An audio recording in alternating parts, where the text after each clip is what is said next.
Les croyances limitantes, les filles, c'est un gros sujet qui me tient à cœur parce que c'est bien beau de parler de séduction, de sexe, c'est cool, mais il faut aussi se concentrer sur le plus important, c'est-à-dire vous. La base, c'est vous. Si vous voulez des belles relations, il faut avoir des belles relations avec vous-même avant tout. Il faut que vous soyez heureuse, heureux, messieurs, avant tout. Qu'est-ce qu'il y a de plus important que votre bonheur? Rien. Il n'y a rien de plus important que votre bonheur et que votre santé.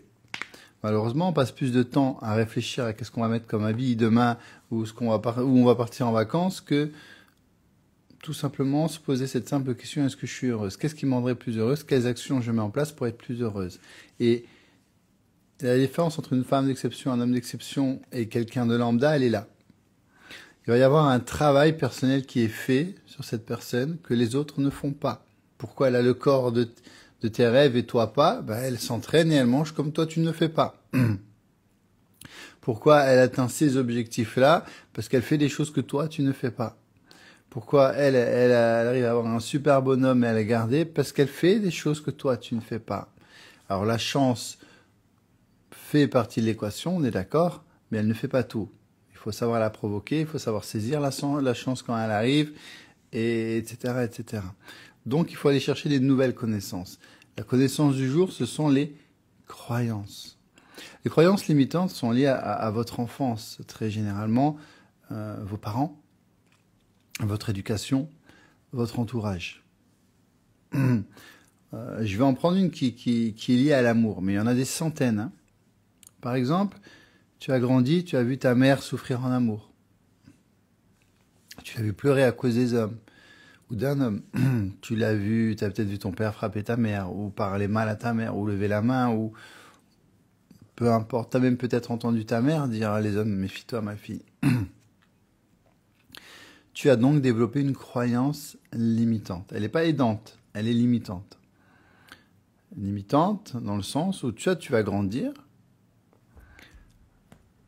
tu vas te construire en tant que femme, mais au fond de toi, tu auras toujours cette croyance que amour est égal danger, que homme est égal problème. Tu grandis, tu deviens une femme accomplie, tu travailles, tu fais du sport, tu as des amis, tu as tout pour être heureuse, mais tu ne comprends pas pourquoi tu n'arrives pas à avoir de belles relations. Parce qu'inconsciemment, cette croyance, elle est toujours là. Et elle va te faire, par exemple, auto-saboter tes relations pour te donner raison. Les hommes sont dangereux, je me préserve, j'ai peur de m'engager. Parce que j'ai cette croyance.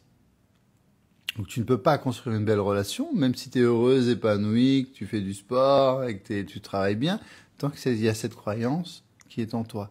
C'est comme essayer de rouler en voiture, tu mets la vitesse à fond, tac tac, mais t'es en frein à main, ça ne marchera pas. Le frein à main ici, c'est ta croyance. Je crois que les hommes sont tous mauvais, que l'amour est égal danger, donc du coup, je me projette pas, j'auto-sabote mes relations, quand ça devient sérieux, je pars. Voilà pourquoi tu reproduis les mêmes schémas. Est-ce que vous comprenez l'importance de travailler sur ces croyances? C'est ça que je vous apprends dans mes programmes. Il faut qu'on travaille en profondeur. L'amour, la séduction, c'est pas juste je mets une robe et du maquillage. Pour ça, t'as pas besoin de moi. C'est beaucoup plus profond. On reproduit les mêmes erreurs, les mêmes schémas. On apprend à connaître l'autre. C'est des choses qui s'apprennent, tout ça. Il faut casser ces schémas, ces pensées limitantes. Autre exemple. Je ne mérite pas l'amour. Il y a des mamans, des papas qui peuvent dire des choses horribles à leurs enfants. De toute façon, tu ne trouveras jamais à quelqu'un, même à 40 ans. Moi, j'ai des femmes de 40 ans qui me disent, ma mère, elle est horrible avec moi. Ces croyances-là, elles vous flinguent. Mais des fois, c'est même pas vos parents. Des fois, ces croyances, on se les dit toutes seules. Je ne trouverai jamais l'amour, je ne mérite pas d'être heureuse, de toute façon, je ne suis pas assez belle pour être aimée. C'est des croyances qui sont très, très violentes. Donc c'est pour ça que je vous invite vraiment à voir le live de hier. On parlait justement sur comment diminuer fortement ces pensées négatives. Là, on est sur les croyances, mais c'est le même processus. Regardez-le, mais vraiment. Alors, c'est pas les lives qui font le plus de vues, j'en ai conscience, les filles. On est sur des lives développement personnel. C'est moins glamour que la séduction, mais c'est ça qui va changer ta vie. Donc, bravo à toutes celles qui le regardent, hein, bravo à vous. Messieurs aussi, évidemment. Il y a un travail à faire en profondeur sur ces croyances. Il y en a plein. Croyances sur l'argent, croyances sur le sexe. Combien de femmes que j'ai coachées qui ont grandi dans des familles un peu conservatrices, bloquées sexuellement. 35 ans, elle s'était jamais caressée, parce que dans sa tête, le sexe était tabou, on l'a éduquée comme ça. Elle a découvert elle découvre leur corps vers 35 ans. C'est toute une sexualité qu'elles n'ont pas connue, parce que les femmes, voilà, entre 15 ans et elles commencent un peu tu vois, à se découvrir et coucher, tac, tac, tac, jusqu'à 35 ans. Tu imagines tout le temps, entre guillemets, de perdu, de plaisir. C'est important, le plaisir pour une femme. Et il faut, du coup, reconstruire ces schémas. Mais des fois, ça peut aller très vite. Vous savez, une croyance limitante se construit et s'accentue avec le temps, mais elle peut se déconstruire en 2 secondes. En 2 secondes. En 2 secondes, je peux vous casser vos croyances. Par exemple, j'avais un de mes premiers coachings, Charlotte. Elle me dit, je suis timide. C'est une croyance limitante. Il faut savoir que la timidité n'existe pas. C'est quelque chose qui est socialement appris. Tu n'es pas sorti du ventre de ta mère timide. Il y a des traits de caractère introvertis, extravertis, d'accord, mais tu n'es pas né timide. Tu t'es construit timide. Parce que ta mère à côté de toi ou ton père disait, excusez-la, elle est timide, elle fait pas de bisous.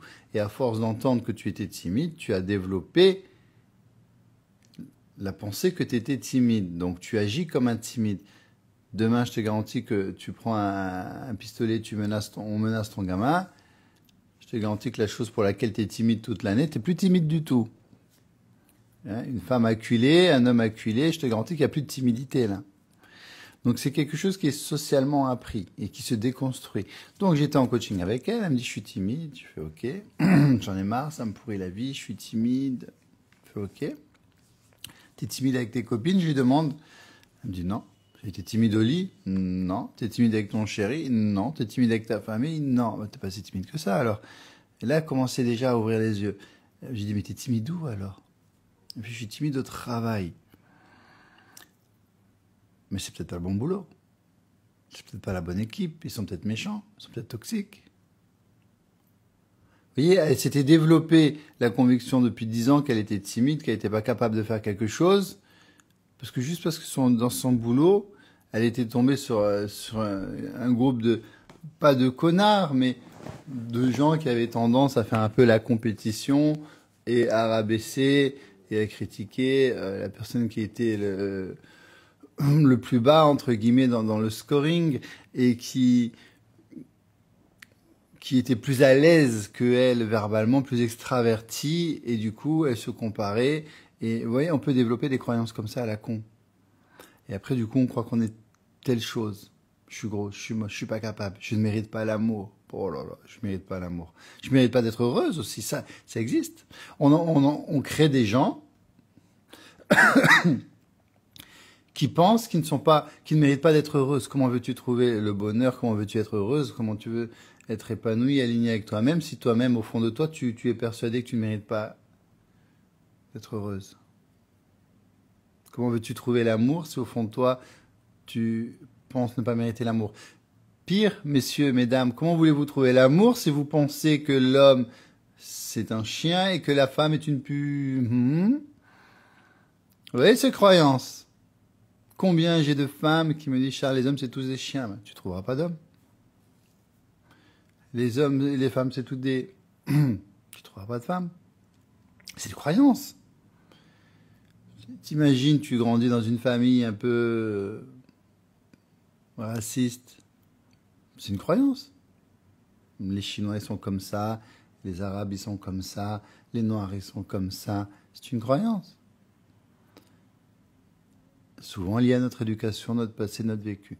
Donc, Qu'est-ce qu'on fait? On identifie ces croyances et on les déconstruit.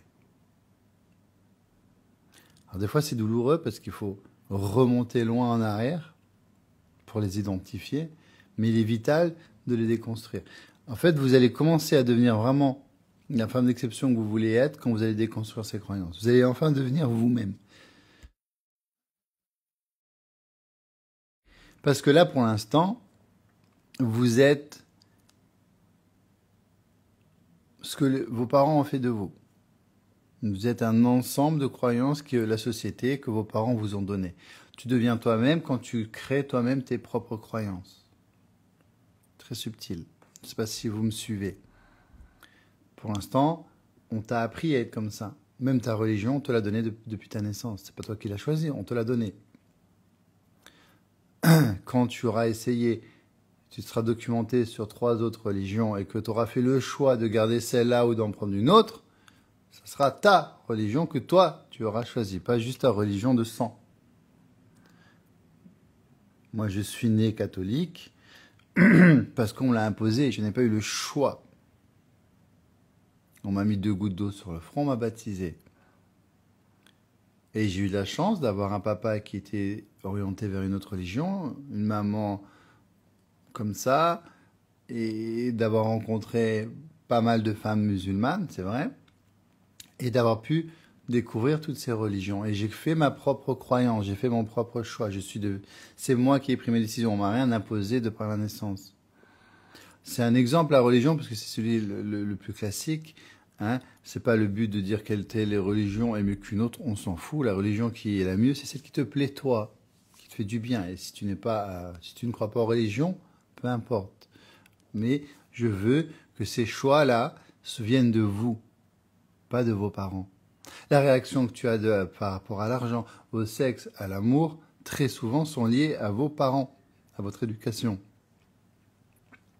Quand tu casses ces croyances et que tu prends toi-même, entre guillemets, tes décisions, tu deviens toi-même. Je sais que c'est très délicat à comprendre parce que tu as déjà l'impression de prendre toi-même tes décisions, mais ces décisions sont prises liées à des croyances qui ne sont pas les tiennes. Est-ce que vous voyez où je veux en venir?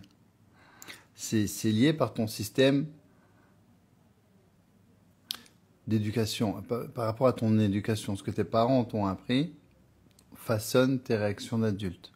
Tout ce qu'on a appris entre 1 an et 7 ans, à 95%, façonne nos réactions d'adulte. Donc il est très important de plonger en enfance et de comprendre qu'est-ce qui s'est passé entre 1 an et 7 ans.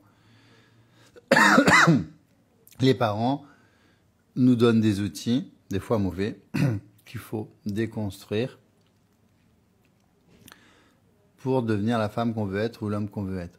Les parents, l'éducation, ton entourage, les enfants à l'école qui se moquaient de toi parce que tu étais grosse, donc du coup, toute ta vie, tu crois que tu es grosse alors que tu ne l'es plus, etc., etc. Tout ça, il faut qu'on travaille. C'est un conditionnement. Donc, on identifie ces croyances et on les déconstruit. Ça peut aller très vite. Ça t'est peut-être déjà arrivé dans ta vie, j'en suis sûr, de penser quelque chose fortement. Oui, mais c'est comme ça, c'est comme ça.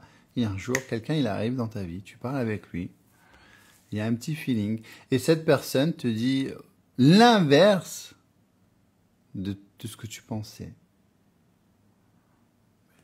Et là, ça change complètement ta vision. Tu te dis, putain, mais c'est vrai. Alors, toute ma vie, j'ai pensé ça, alors que c'était pas du tout ça. Je pensais que c'était blanc, mais en fait, c'était noir. Et là, tu es choqué, tu dis, putain, j'ai pensé toute ma vie comme ça.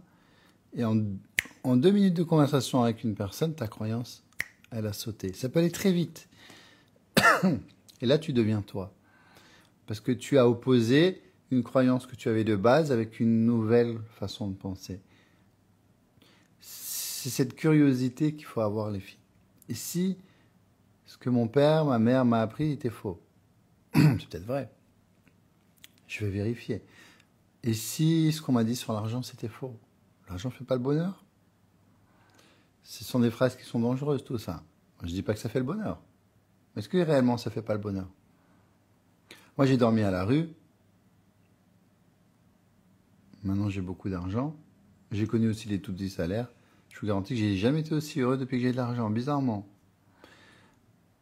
Mais j'ai dû déconstruire toutes mes croyances que j'avais par rapport à l'argent. Si tu fais un gros travail sur l'argent pour pouvoir en faire plus. Parce que si tu as des croyances limitantes sur l'argent, tu feras jamais plus d'argent. Ça aussi, on pourrait en faire un live complet rien que sur l'argent. Vous savez que c'est la troisième cause de rupture dans les couples, hein, l'argent. L'argent ne fait pas le bonheur, mais il détruit beaucoup de couples. Vous voyez, quand on creuse déjà, on parle de l'argent, il est quand même plutôt pas mal. Vous voyez ce que je veux dire? Alors oui, il y a des gens, ils ont beaucoup d'argent, ils sont très malheureux. C'est vrai.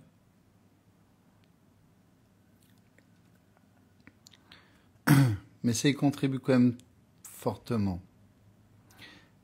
Il y a plein de croyances sur le sexe est tabou, sur l'amour, etc. Donc identifiez ces croyances, on les déconstruit. Et là, vous allez devenir cette meilleure version de vous-même. Et c'est puissant et c'est ça qui vous empêche très souvent d'avancer dans votre vie, dans vos relations, professionnellement, sentimentalement, à tous les niveaux. Si vous voulez apprendre et faire ce travail avec moi, on part de suite sur le pack Dev Perso. Il est en offre illimitée jusqu'au 15. Vous avez 5 programmes. Posez vos questions pendant ce temps-là, les filles. Vous avez 5 programmes. Tu as le programme développement personnel, donc c'est la base, c'est le socle du pack. On parle de confiance en soi, d'estime de soi, des croyances limitantes, des blessures, des traumatismes, pensées négatives, pensées positives, vision board, comment fixer ses objectifs, comment les atteindre, les doutes, les peurs, apprendre à dire non, la peur du rejet, les critiques, la jalousie. Bref, on travaille en profondeur, comment se réaligner avec soi-même. Tu as un plan d'action sur 2 mois, une petite vidéo qui dure 5 minutes. Je te dis exactement l'idée générale de la semaine, sur quoi te concentrer pour que tu te sentes mieux maintenant, pas dans 8 ans. Tu as un journal pour noter tes émotions, tes objectifs, tes gratitudes. Ensuite, tu as accès à un groupe privé. Donc rien que ça, c'est du lourd. Dans le groupe privé, elle t'aide, elle te conseille, ils se partagent des livres, des idées. On va en profondeur. Un programme pour gérer les émotions. C'est souvent ce qui nous fait défaut. Un programme complet pour gérer le stress. C'est souvent ce qui nous bouffe de l'intérieur. Vous allez voir que vous allez être surprise. Il y a le stress positif et le stress négatif. On en parle dedans. Un programme pour mettre des nouvelles routines dans ta vie maintenant, pour te sentir mieux maintenant, à plus de 40. Il y a un programme pour sortir ou éviter la dépendance affective. C'est la première cause de rupture. Ça me faisait plaisir de vous l'offrir. Quand on reste accroché à une personne que l'on sait toxique pour nous, dépendance affective. Quand on se sent mal parce qu'on n'a pas de nouvelles de la personne et au moment où la personne nous écrit, on respire, dépendance affective. Ok, tout ça, c'est dans un pack, c'est sous forme de vidéo. C'est rapide, c'est efficace, ça prend pas beaucoup de temps et tu le fais quand tu veux. Il n'y a pas de pression. Ok, donc c'est valable jusqu'au 15. Vous cliquez sur le petit lien bleu ici dans la description, vous voyez. Tu as le message de protection d'Instagram, tu fais ouvrir le lien. Et là, tu cliques sur le pack Dev Perso. D'accord? C'est accessible à tous les budgets, c'est payable en 3 fois. Ça va changer ta vie. Si tu te sens pas mieux à la fin, je te rembourse. Je peux pas faire mieux.